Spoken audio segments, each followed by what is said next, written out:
আমরা আগে ব্রেকফাস্টটা করি। দেখি ওদের ওখানে ব্রেকফাস্টে কি আছে। হ্যাঁ, কাপুস গুপুস খাওয়া হবে এখন। রাতে বাইরে টাইরে খাইছি অনেক, বাইরের খাওয়া ভালো লাগে না। সেকেন্ড ফ্লোর,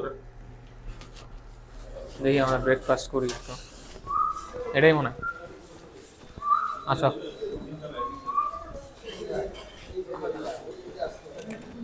এটা খুলে নিতে হবে।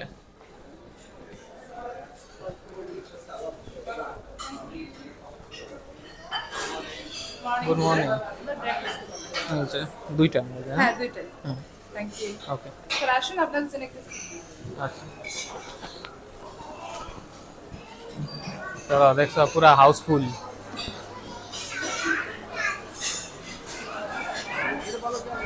এই সাইডে খালি হয়ে গেছে, বসুন। ওইখানে বসতে পারবো। হ্যাঁ,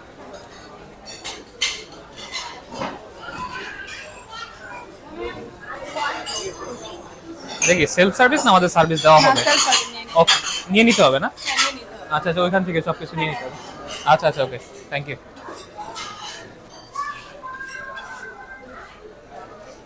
একটু ক্লিন হোক, তারপর আমরা বসি এখানে। তো ব্রেকফাস্টের জন্য আমরা আসছি সকালে 9:30, এখন বাজে হচ্ছে 9:30, কিন্তু ব্রেকফাস্টের হলের অবস্থা হচ্ছে এরকম, পুরো হাউসফুল। আমরা কি লেট নাকি বেশি? না, আমরা বেশি লেট না। 9:30 হচ্ছে ইউজুয়াল টাইম বাংলাদেশে ব্রেকফাস্ট করার জন্য। তো ব্রেকফাস্টের পর হচ্ছে এখান থেকে বের হবো বাইরে। আর এটা হচ্ছে সেলফ সার্ভিস, নিজে নিয়ে নিতে হবে সবকিছু, যার যেটা যেটা পছন্দ। ওইদিকে কাউন্টার আছে সবকিছুর আমার পেছনে, তো আমরা ওই কাউন্টার থেকে সবকিছু আর কি নিব। তো আগে খাওয়াটা শেষ করে নিই আমরা, তারপর আমরা যাব বিচে। সো খাওয়া দাওয়ার পর্ব কমপ্লিট আমাদের সকালের। আর এখন প্ল্যান হচ্ছে নিচে যাওয়ার, কারণ এই ব্যালকনি থেকে আসলে বিচ দেখা যাচ্ছে নিচে। আর কিছুক্ষণ পর নিচে যাব। তো ওয়েদারটা ভালো আছে আজকে, ওয়েদার ভালো, রোদ আছে, কিন্তু গরম ওরকম না। আর আমার কাছে মনে হয় যে ডিসেম্বরই হচ্ছে বেস্ট সিজন কক্সবাজার আসার জন্য। তো আর এইখান থেকে যে ভিউটা দেখা যাচ্ছে সেটা আপনারা দেখতে পাচ্ছেন যে কতটা সুন্দর।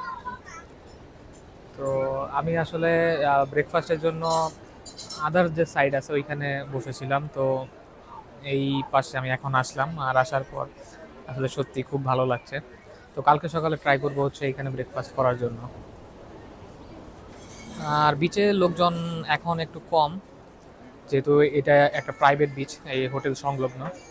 তো এইদিকে আসলে ঘোরাফেরার মজাটা আসলে অন্যরকম। তো কিছুক্ষণ পর নিচে যাব, নিচে গিয়ে আপনাদের সাথে আবার দেখা হবে।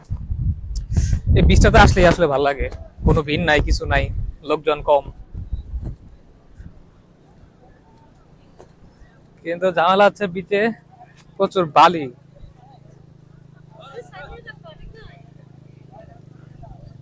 এই যে বিচের অবস্থা হচ্ছে এরকম।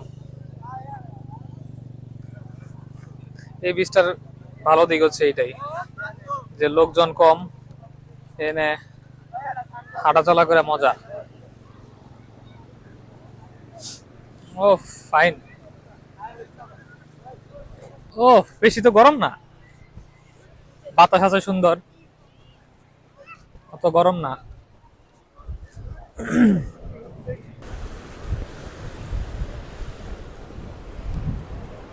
এই ঘোড়ায় চড়ার জন্য কত রিকোয়েস্ট, কিন্তু এগুলাতে আসলে চড়ার কোনো ইচ্ছা নাই, বা জেট স্কি করার, প্যারাগ্লাইডিং নাকি প্যারাস্লাইডিং, কোনোটাই আমার করতে ভালো লাগতেছে না।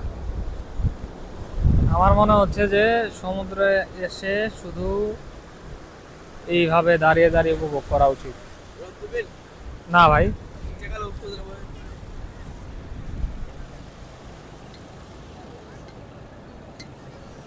বছরে অ্যাটলিস্ট 2বার সমুদ্রে ঘুরতে আসা উচিত, কিন্তু 2বারের সময় কোথায়? আমরা এত ব্যস্ত যে আসলে সময় বের করা আমাদের জন্য কঠিন হয়ে যায়। কিন্তু যদি আসা যায় তাহলে মন্দ হয় না, কারণ মাইন্ডটা রিফ্রেশ হয়। আর মাইন্ড রিফ্রেশার আসলে দরকার আছে এরকম। আর সমুদ্রের যে বিশাল বিশাল ঢেউ,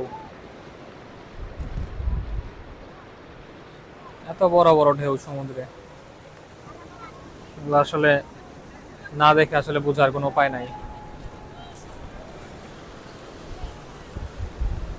তো এটা হচ্ছে আমার 4th টাইম সাগরে আসার। এর আগে বন্ধু বান্ধব নিয়ে এসেছি, আর এবারে ট্রাভেলটা একটু অন্যরকম, কিন্তু ভালো লাগছে সব মিলিয়ে।